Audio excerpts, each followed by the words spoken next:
A paz de Cristo a todos. Hoje eu queria falar de um assunto que é dúvida para muitas pessoas. E o meu objetivo aqui é de não só de trazer um pouco de conhecimento, o pouco de conhecimento que eu também tenho, mas esse sempre foi uma dúvida que eu tinha, né? E eu busquei e eu estudei para esse vídeo aqui, para tentar explicar e esclarecer de forma muito simples, e eu espero que vocês compreendam esse assunto, que é dessa palavra que eu vou dizer agora, que está em Mateus, capítulo 12, versículo 40, que fala assim, quando Jesus fala, né, diz assim, pois como Jonas esteve 3 dias e 3 noites no ventre da baleia, assim estará o Filho do Homem 3 dias e 3 noites no coração da terra. O que ele está falando aqui, né? Aqui ele estava dizendo sobre a ressurreição, que ele morreria na cruz e após 3 dias ele iria ressuscitar. Aí então, uma dúvida que vem, né? A muitos, e a mim também. O que aconteceu nesses 3 dias? Por que 3 dias? Sabe? Porque ele depois que morreu na cruz, ele no mesmo dia não ressuscitou já. Por que 3 dias? Ele fala do templo também, dando exemplo, né? Que este templo será derribado e após 3 dias será levantado. Ele tava usando ali, quando comentaram do templo, da estrutura do templo lá onde eles faziam sacrifícios, né? Então ele usou esse exemplo, falando assim de uma forma que poucos iriam entender, mas ele estava falando dele mesmo, ele estava falando que ele iria ressuscitar ali após 3 dias, né?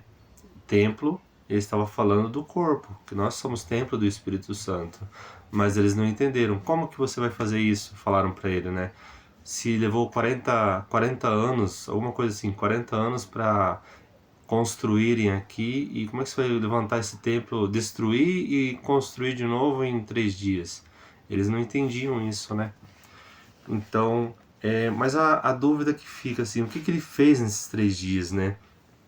Então, vou ir para outra parte da Bíblia, que é Efésios, capítulo 4, versículo 9, que diz assim, ora isto, ele subiu, que é, senão que também antes tinha descido às partes mais baixas da terra? Aquele que cresceu, aquele que desceu, é também o mesmo que subiu acima de todos os céus, para cumprir todas as coisas. Aqui ele está falando que ele desceu, porque Jesus falou que foi ao coração da terra. Aqui Paulo também fala, nessa carta a Efésios, que aquele que desceu não é também o que subiu acima de todos os céus para cumprir todas as coisas? Então, aqui a gente tem um entendimento que ele desceu ao centro da terra. E o que seria nesse centro da terra? Porque não é só a questão da morte que ele está falando ali. Não é a questão da sepultura.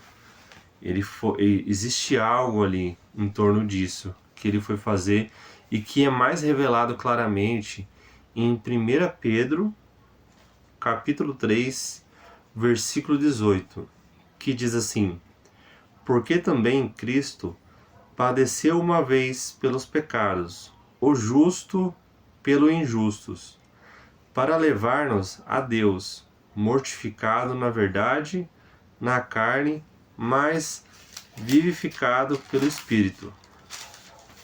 Aí no 19, no qual também foi e pregou aos espíritos em prisão. Vê aqui. Então, primeiro, Jesus fala que estava no coração da terra. Apóstolo Paulo confirma, não é o mesmo que subiu e o que desceu ao centro da terra? E aqui o apóstolo Pedro fala isso, né? Que Jesus, no qual também não pregou aos espíritos em prisão. Então ele fala aqui, tipo assim, que nesse lugar onde Jesus foi, é Hades.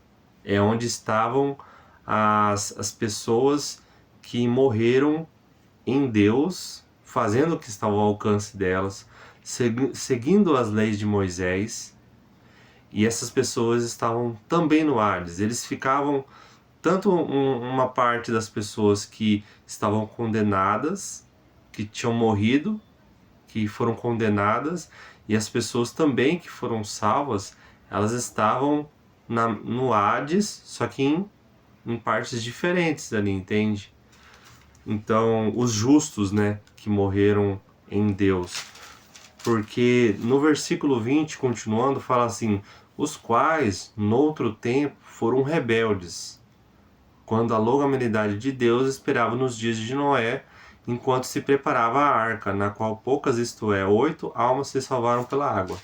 Então fala, no qual, daí vou repetir, né, no 19 e 20, só para você entender o contexto, no qual também foi e pregou aos espíritos em prisão, os quais no outro tempo foram rebeldes, entende?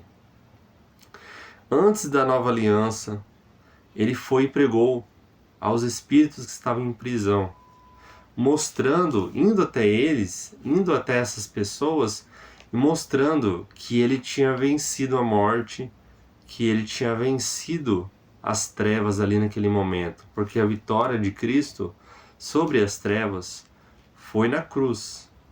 Então, logo após a cruz, nesses 3 dias, ele foi ao centro da terra, ele foi ao coração do mundo, que era Hades, e nesse lugar ele se mostrou para as pessoas que estavam morrendo, que tinham morrido, né? Que tinham morrido em Deus, fazendo o que estava ao alcance delas, para que eles vissem, né, que Cristo venceu as trevas. Ele foi e pregou a esses espíritos em prisão nesse momento. Então, porque na cruz, quando Cristo morreu na cruz, essa foi a estreia do paraíso. Não existia o paraíso nesse momento ainda. Esse paraíso passou a existir para as pessoas que morriam em Deus na cruz, quando Cristo morreu na cruz. Então, nesses 3 dias, ele foi a Hades e se mostrou aos espíritos que tinham falecidos, que tinham morrido em Deus, e se mostrou que ele venceu as trevas. Ele mostrou a eles que ele havia vencido nas trevas. Então, é isso que significa, entende?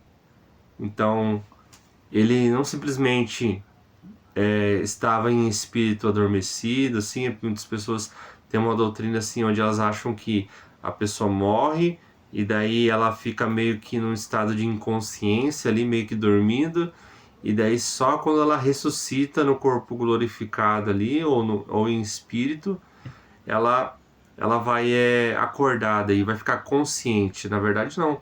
Jesus nunca ficou inconsciente naquele momento. Ele, nesses 3 dias, fez isso. Ele levou os espíritos que tinham morrido em Deus e levou para o paraíso.